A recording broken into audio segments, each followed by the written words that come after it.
This is Optimal Living Daily episode 2604, Challenges and Comfort Zones by Ryan Larson of FirstLineFind.com. And I'm Justin Malik, your personal narrator. We're going to get right to it as we optimize your life. Challenges and Comfort Zones by Ryan Larson of FirstLineFind.com. Quote, challenges are what make life interesting, and overcoming them is what makes life meaningful. Joshua Marine. Comfort zones are cozy, but staying in them forever won't get you very far. In fact, you won't go anywhere at all because the prerequisite to growth and improvement is, drumroll please, challenging yourself. Every leap outside your comfort zone is an opportunity to learn something new and improve an area of your life. For example, maybe you dislike heights and aren't a fan of the outdoors, but your friends ask you to tag along for a camelback hike. You could say no and miss out, or you could give it a go and see what it's like. By choosing to go, you're giving yourself the opportunity to succeed at something you didn't realize you could. And when you overcome a difficult obstacle, your confidence magnifies and you're more prepared for the next challenge. The same applies for your career, relationship, health, finances, and personal life. The more challenges you successfully overcome, the more confidence you build. But confidence isn't the only reason to take a dive outside your comfort zone.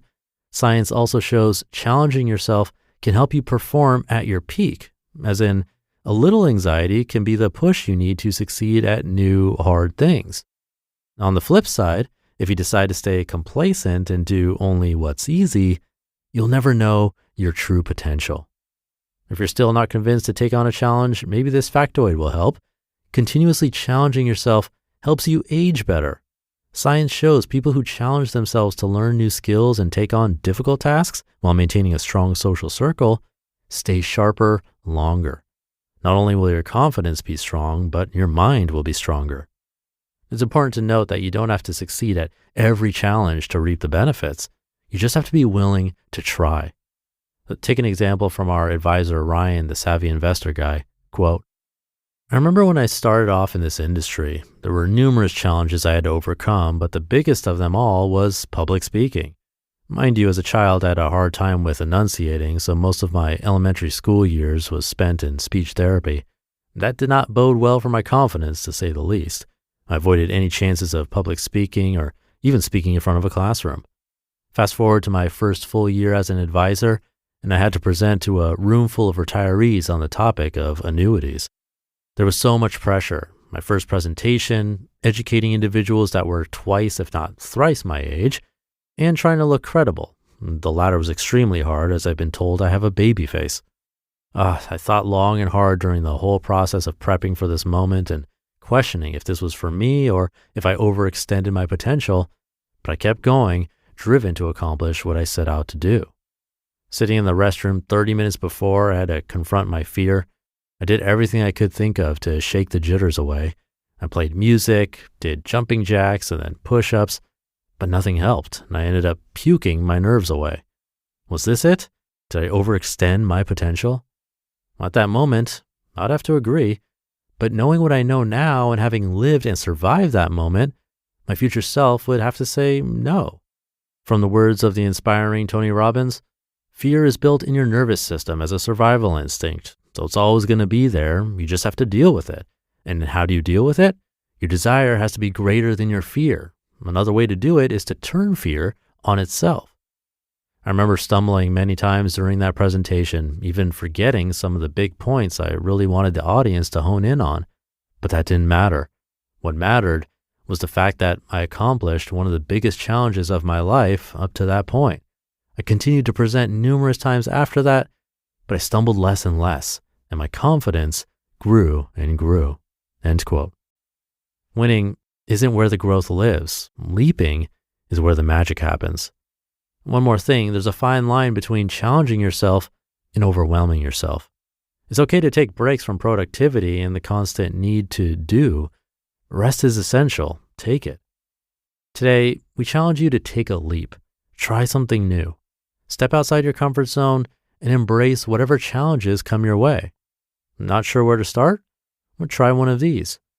Sign up for a class on something you've never tried before: cooking, dancing, art, or golf. Learn a new language, and if possible, visit the country they speak it in to use your new skills and experience a new culture. Attend an event or speaker alone. Force yourself to meet new people and spark up conversations. Have the money talk with your significant other. Try a new recipe. Train for a race or a triathlon. Experience one of Arizona's beautiful hikes. Bring lots of water. Sign up to be a mentor for troubled youth or get involved in a volunteer program.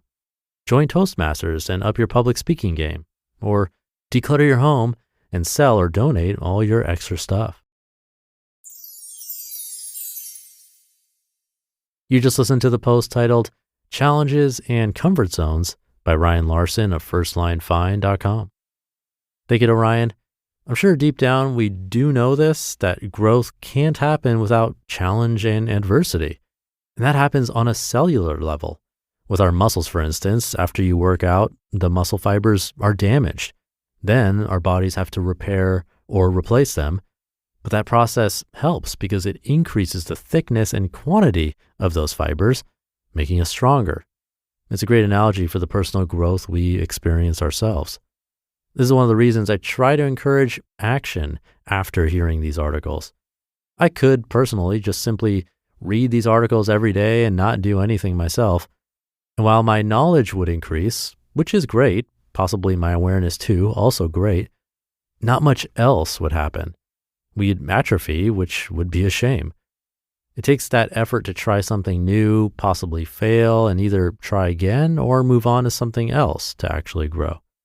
Now, it doesn't mean we should try all the things like signing up for a cooking class while learning a new language and training for a triathlon, but instead picking one challenge that we think will help us the most for where we currently are in life and seeing how that goes. So pick those battles. Thank you for being here and listening to me and for subscribing to or following the show. And I'll be back tomorrow reading to you where your optimal life awaits.